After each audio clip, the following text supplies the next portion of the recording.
Ladies and gentlemen, we are off to a new series of episodes on Goa. I'm sure that most of us in Goa take it for granted that we know about Goa, but many a times we are not aware about things which are very, very close by to us. Today I'm going to start off with an episode about the capital city of Panjim. Now this became a capital only in the year 1843. So what was here before this?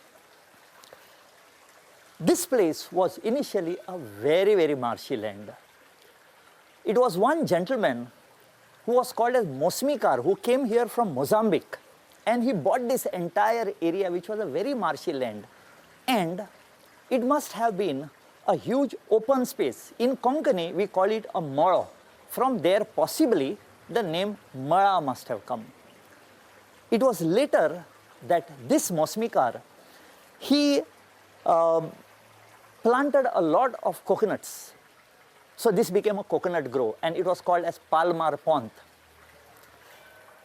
Because of this fact that it was a plain, it was the first choice when the civilization started shifting from old Goa, which was the Portuguese Goa capital, and started filtering into this land, which in olden time, during Kadam times, it was called as Pancham Khari or Panji. Earlier it was not called Panji. It became Panjim much, much later, because when the Portuguese shifted to this place, they called it Nova Goa or a new Goa, because they were coming from old Goa.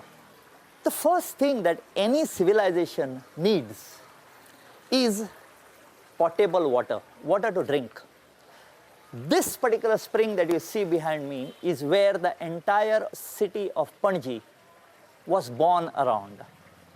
This today is called as Fontainhas spring, but when it was made, it had a small plate right on top over there, and that plate had the carving of a phoenix bird. Now this phoenix bird is very, very historic. It burns out totally, and from the ashes a new bird is born. Maybe it was the same reason that it was related to this place where a new city was born out of nothing that was here, and hence this place, the area around this, was named after this spring over here, a beautiful spring. And over a period of time, from Fonte Phoenix, it became Fontainhas.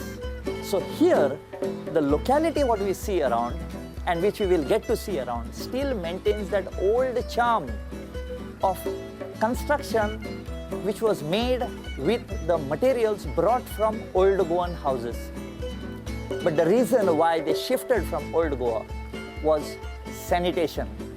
Today also we have this problem. Garbage is a big problem today.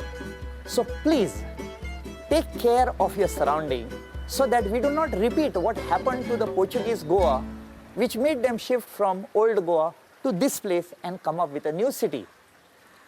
Let us not give an opportunity for the next generation to point us and say that we did not take care. And about taking care, I'm now going to take you on this program with Prudent Media and show you something which I'm sure most of you has never seen, the unseen part of the Fontainhas spring. We will enter inside and we will see how they brought the water down and saw to it that the clean water came out from this place. So we are going to pull up our pants, wade inside this water, go in, and we are going to shoot. Now, today people are using this for different reasons. But have you given it a consideration that in very heavy rains, is this place not going to flood? They took that into consideration. Ladies and gentlemen, this spring was here for ages, but it started developing in the present shape around 1810 to 1825. But at that time, the architects of that particular time, salutes to them, they considered all aspects.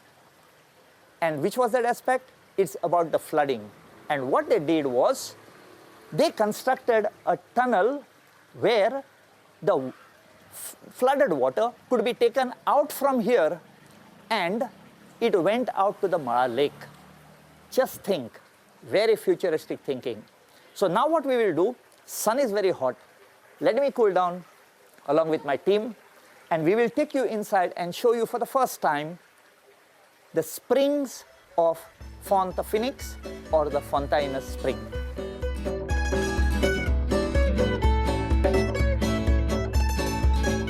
So here I am, off to go inside. Please come with me and see what the springs look like.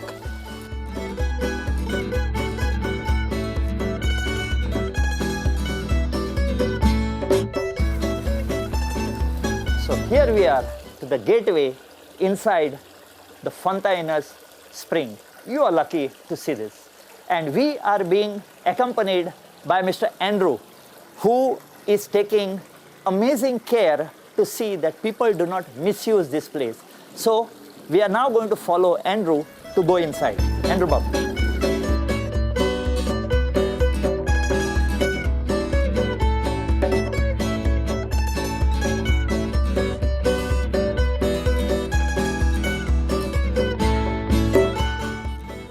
So here we are inside the spring. Very cool over here.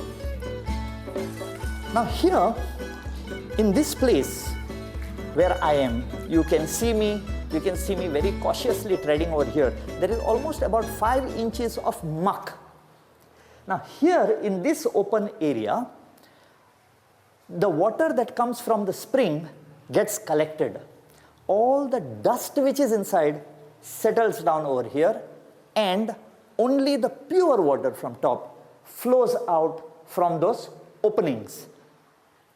You can imagine how much they cared, how much they planned about health and hygiene after they got a lesson at Old Goa. So here, this is cleaned every year by a group of people. You know, they are led by youngsters. That is very, very nice, very mucky over here. And now I am entering the actual tunnel from where the spring water starts and is channelized. I'm using the word channelized to come and fall over here. Can you make out how lovely this water is? This is the Fontainhas spring water. Come, Andrew Bob, lead the way.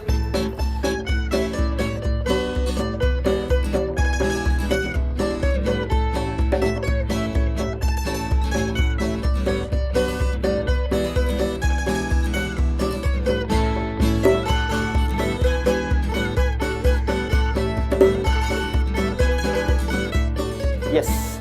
Now, what Andrew Bob is telling me is this tunnel passes from that road, and here you can see the concrete that has been put up to cover the hole that must have happened many, many years ago, and this tunnel may have been blocked. So we'll walk further. Now, ladies and gentlemen, walking in a tunnel is not something that I would put it as child's play. Next time you see a tunnel, just don't simply walk in, because there is every possibility of gases, poisonous gases, carbon monoxide being there. You may faint inside. There would be nobody to help you out. So take all precautions. Now this floor here is very slippery. So please do look down when you're walking, because not only slippery, there may be snakes. I love snakes, don't worry, they don't do anything to you. But if you look down here, they have put a granite from one end to the other, and they have put a small carriageway for water to pass through. You can see how nicely they have channelized this particular water flow. Now, when you come a little further, and then I point upwards, what do you get to see? Is the same thing what I told you about the poisonous gases. the carbon monoxide. These are the vents that we see from outside as domes. Yes, the first dome is over the water collecting pond. This is the second dome, and at the end of it, we have come to halfway now.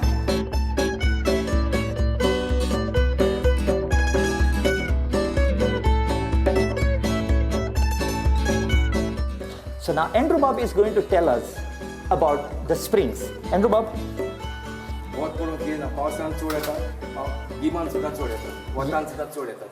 Very beautiful. What Andrew Bob has specified is whether it is sunny times, whether it is the winter, and more in the rainy season, the water here does not stop flowing.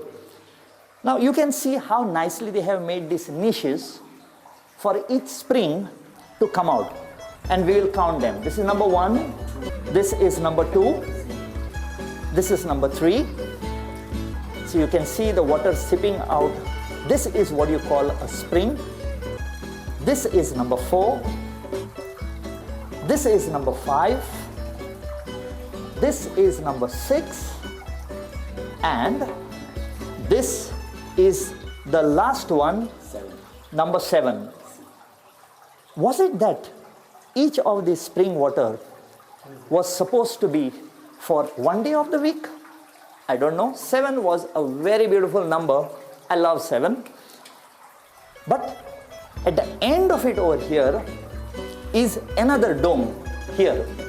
You can see the dome on top, and this took away all the bad air that was over here.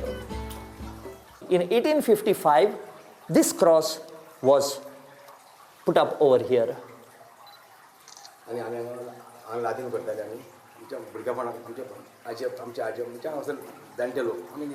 पण भितर येऊन कोत्ताले लादीन करताले आणि आम्ही फाटी आम्ही एकदा ह्या वर्सा आम्ही केले हां आम्ही आमचे यूथ आम्ही केले okay I am now 62 years old. Very good, Andrew Baba. So basically what you are telling me is that even now you all still have the litany for this cross every year, which you have been attending since the time that you were small. Yeah. Wow, that is what you call perseverance. So here we are under the main road of Panjim in the tunnel of the Fonte Phoenix or the Fontainhas spring. Now we saw a cross at the end of the tunnel, at the end of the 7 springs. And we saw that there was a date 1855 written on it. So we'll take it for granted that this particular tunnel was completed in 1855.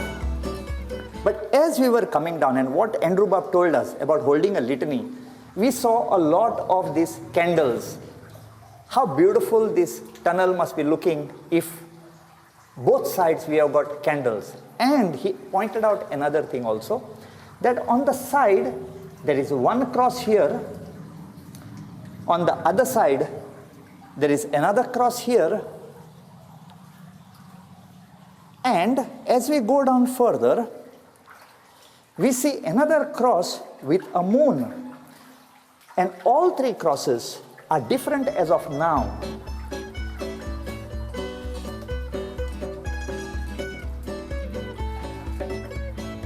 We are back to the domed opening. After the domed opening, we have got another cross over here. But look at this cross. It is different. It has got 2 horizontal arms and 1 vertical with a moon over here.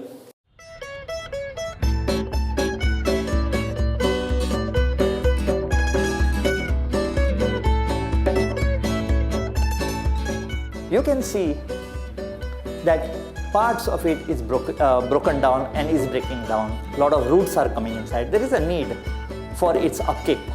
But that we have come from this door, walking from the tunnel, from the springs up to here, I am standing here in very soft mud. And it is here that the mud settles down, and good water. I am sorry to the people of this area because we have just made it a little muddy to bring it to you, But the water goes out from this 1, 2, and the third opening over here, which we will see from outside. You can see how muddy we have made the water down here. Next time when you come here, take care not to make this water muddy.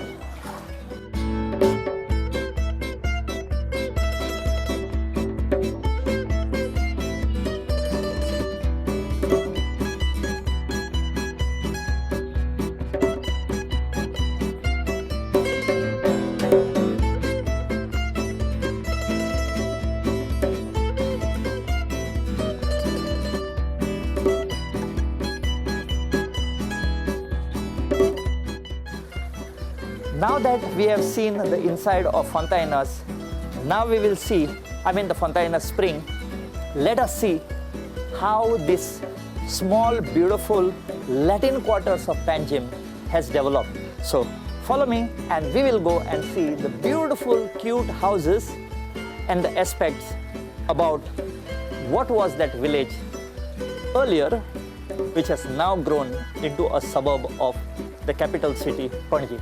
Come on.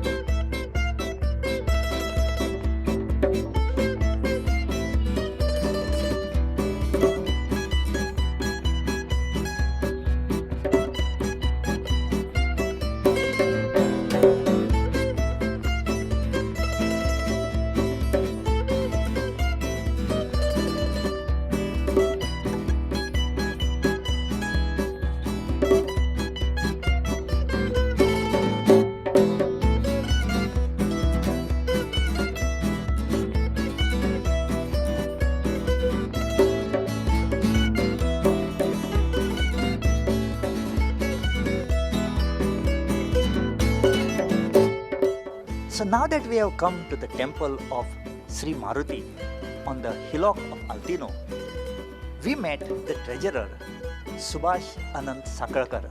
Now he is the treasurer over here since 2007.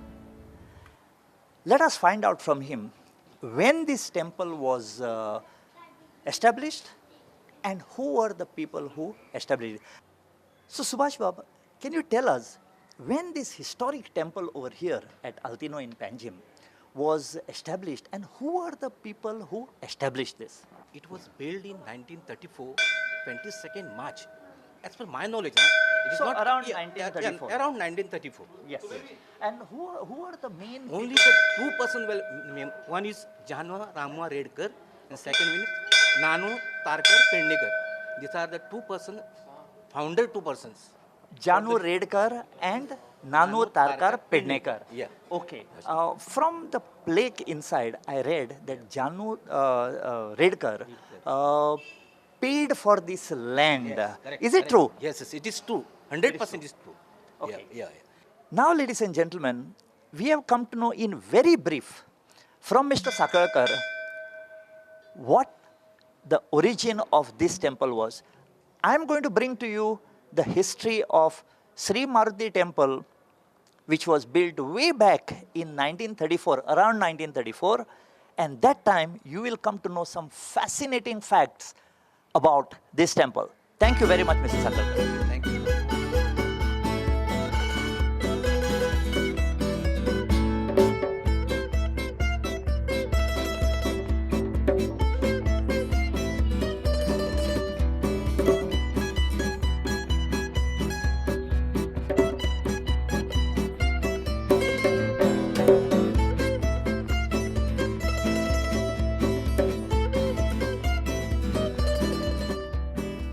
We have gone in the spring of Fonte Phoenix or Fontainhas, from where this place has got the name. And as we were coming down to see how beautiful this place has happened or been evolved from that time in 1750s onwards, we found that many of the houses were crumbling down.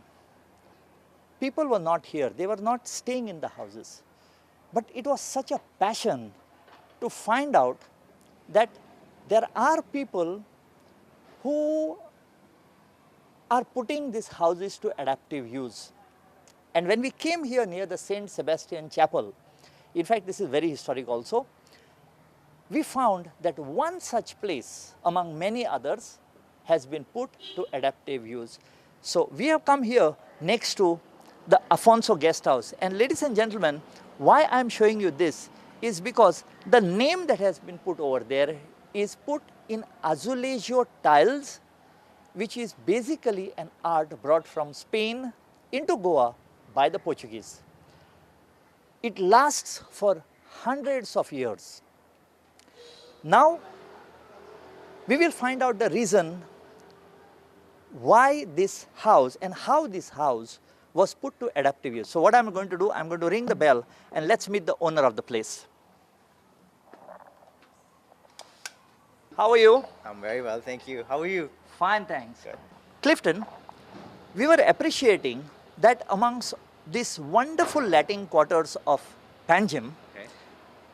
where most of the houses are not being taken care of, we found that there was a house that was shining like a jewel, and it was called as Afonso Guest House. Yeah. And we also came to know that you are the owner of this. Now, could you please tell my viewers how you came up with this concept of putting this old house into adaptive use for heritage tourism, if I'm correct? Good. So, firstly, thank you so much for the sweet comments. Well, answering your question as to why we chose. Now, the thing is, this is like my younger sibling, anyway, because Okay. I grew up with the guest house. Can I see a lot of passion here? Well, a lot of passion, of course. You know, it started, of course, by my parents. But, you know, I've grown up with it and I completely love what I do. Also, completely because of the fact that I should be proud that, you know, we have this place here. I've grown up in the Latin Quarter. So it's very close to me.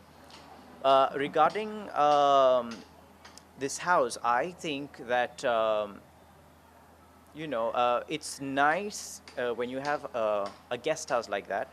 It's also income coming in, but besides that, leaving that aside, it's a pleasure that it's income coming in something that you can preserve.